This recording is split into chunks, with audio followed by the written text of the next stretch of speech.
Hello there, world of tankers. Welcome to the channel. I'm your host, Droodles Blitz, and in today's video, we're going to be taking a look at the Chieftain Mark 6. This is a Tier 10 British Collector Heavy, a vehicle which features super high damage per minute, great gun depression, and fantastic mobility. And when you pair that with the tungsten and gear oil, this is honestly one of the most dangerous Tier 10s in the game. And when you are given the opportunity to deal damage, trust me, this tank does not disappoint. In today's video, we're going to be taking a look at one of the craziest Chieftain replays I have seen since the vehicle now features its Hesh firing gun. And it is such a good just replay to really show why I still love the Chieftain. Now, obviously, there's always going to be people with their mixed opinions. There's people that say the old Chieftain was better. And I do agree that the old Chieftain gun should have been an option on this vehicle still.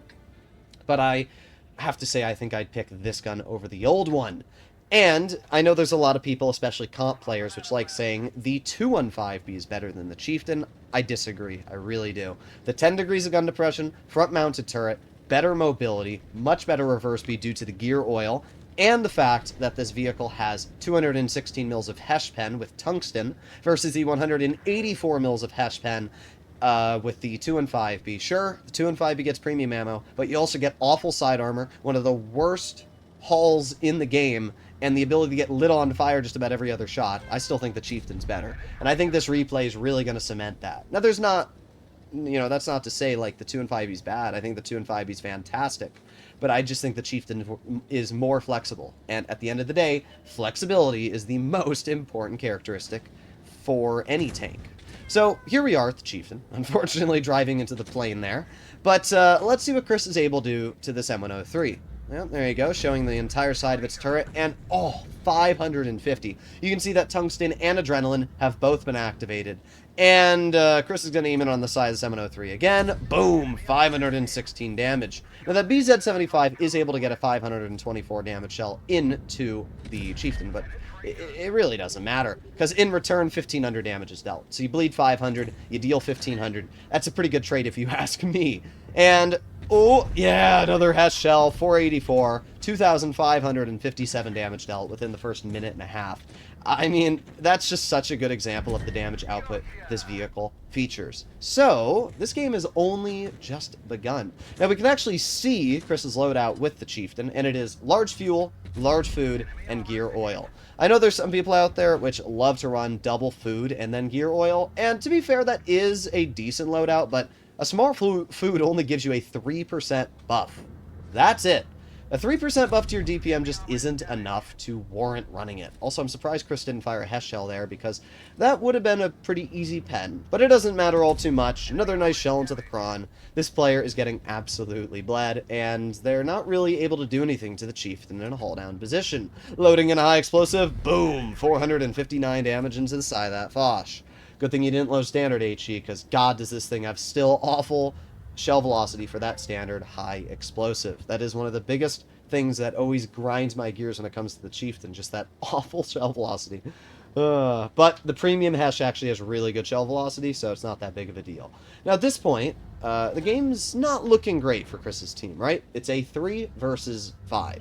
And the enemy team is pretty dang healthy. The E4 is almost full health. The 183 hasn't been spotted, but last time it was detected was full health. The Kron is still pretty healthy at, like, what, 17, 1600? The Foch is a one-shot.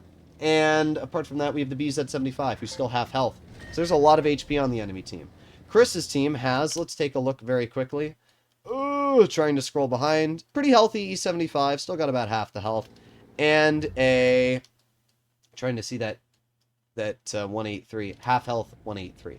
So it's not like Chris's team is crippled, but they're not super healthy either. You know, you've got maybe 4,000 combined health on Chris's team versus, like, 7,000 combined health on the enemy team. So, we got the 210 E4. This player has moved up. And by the way, you may have noticed there that Chris decided to cap the base. I'll be honest, that may come back to bite him in the butt later. But you'll have to let me know your personal feelings and opinions in the comments. Nice high explosive into the E4's bootay. That is something the 215B would not have been able to do just because it wouldn't have rolled that high with tungsten. And, oof, 425. Again, with Tungsten activated, that was a guaranteed kill, which really shows where Tungsten just has its own, right? 5,800 damage dealt now. And because the base cap's getting up there, definitely starting to put some pressure on the enemy. Nice shot into the Kron, although I'm surprised you didn't fire a high explosive. Well, we got the 183 over here, loading an high explosive. Ooh, that was a very lucky shot. I will, say it wasn't a bad shot, but man, I don't know if I would have trusted the Chieftain's RNG to hit that 183 from that angle. Aiming it on the 183 again, that player backs in the cover. E75's dead. But you're up to 800 on base caps. The enemy team is still in a rather challenging situation. Okay, well, we have the Kron, and what are you gonna do here? I'd honestly just try and bait the Kron. Let's see. Alright, you're gonna just poke the Kron, maybe? BZ75. Surprised you didn't load a Hesh again. Honestly, if those 3 opportunities the fire Hesh had been taken advantage of, that Kron would have been a one-shot right now. And to be fair, it's possible that one of the Hesh wouldn't have penned, but I think that those 3 opportunities were pretty easy to guarantee. But either way, easy shell into the Kron. Just like that, we now have the BZ75 flanking. Okay, so you're going to drive over the ridge and get a nice shell into the BZ. But, ooh, the 183 snaps the shot on the freaking move, dealing 1,000 damage to the Chieftain, making you a one-shot. That was one of the most BS snaps I've ever seen. Well, you still got Tungsten active, a nice 534 damage into the 183. Just like that, well, the game ends on base cap with 9,600 damage dealt. Now, here's what I will say. This game could have been a possible 10,000 damage battle, and that would have been simply by not capturing base B.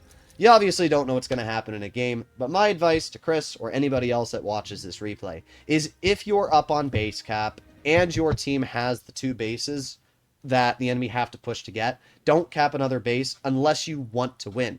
Like, yes, obviously that sounds stupid. Well, of course, Droodles, I want to win. But if you're in a situation like this where you have a boatload of damage and you know that you're not going to lose on base cap, I wouldn't have capped that base, right? I would have tried to bleed out the enemy instead of focusing on that, and I would have tried to get as much damage as I could in this game before it ended up being a win. Because in that situation there, Chris never had to push out, right? You could have said, oh, but the 183 could have killed him in the end. But that situation wouldn't have played out that way.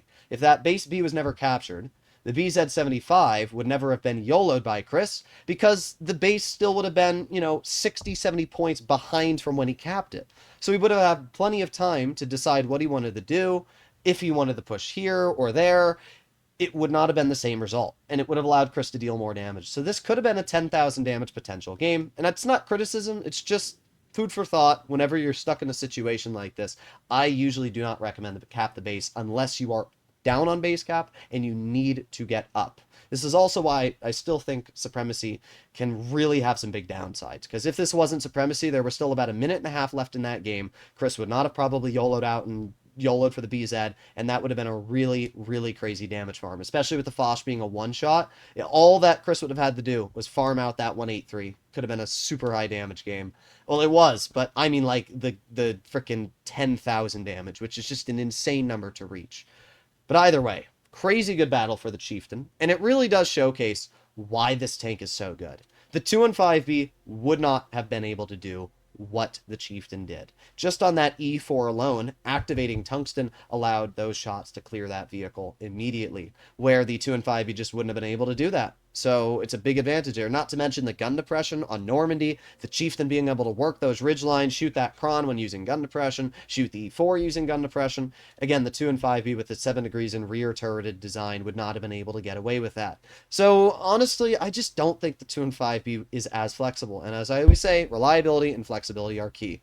So great battle from Chris. 9,600 damage is a pretty stellar result. I don't know what the highest I've done on this account is. Well, this account's my press account. I think I did like a 9,200. I don't know what the highest I did in recent time. But either way, anything over 8,000 is already impressive. Anything over 9,000 is insane. And when you can get that potential 10K, I've only had like 2 10Ks in my entire Blitz career of 100,000 battles. So when you get a game like that, it is pretty crazy. Either way, I'll see you all in the next one. Bye-bye.